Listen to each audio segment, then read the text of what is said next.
Hello दोस्तों, नमस्ते, प्रणाम। मैं आपकी संगीता पटेल, संगीता देहाती लोकगीत चैनल में आप सभी का स्वागत है। बहुत ही प्यारा शिव जी का भजन गीत है और भजन गीत कैसे लगे कमेंट में ज़रूर बताना। फिल्मी तर्ज पे है, आप लोग पूरा सुनना। कौन दिशा में गौरा लगी रे बजरिया, कौन दिशा में गौरा लगी रे बजरिया।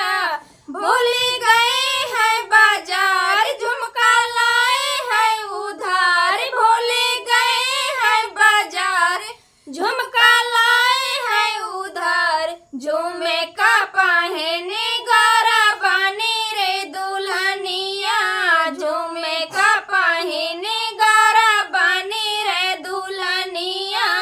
कौन दिशा में भौरा लगी रे बजरिया, कौन दिशा में गौरा लगी रे बजरिया।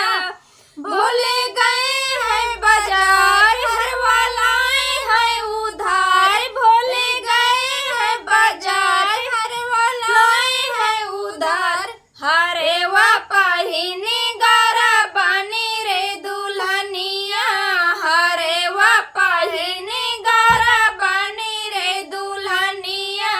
कौन दिशा में कौन दिशा में गौरा लगी रे बजरिया, कौन दिशा में गौरा लगी रे बजरिया।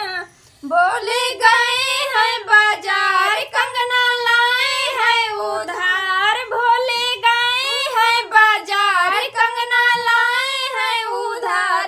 कंगना पहने गौरा बनी रे दुल्हनिया, कंगना पहने गौरा बनी रे दुल्हनिया।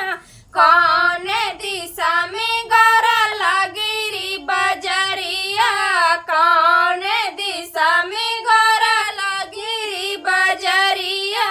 भूल गए हैं बाजार, पायल लाए हैं उधार। भूल गए हैं बाजार, पायल लाए हैं उधार। पायल पहने गौरा बनी रे दुल्हनिया, पायल पहने गौरा बनी रे दुल्हनिया।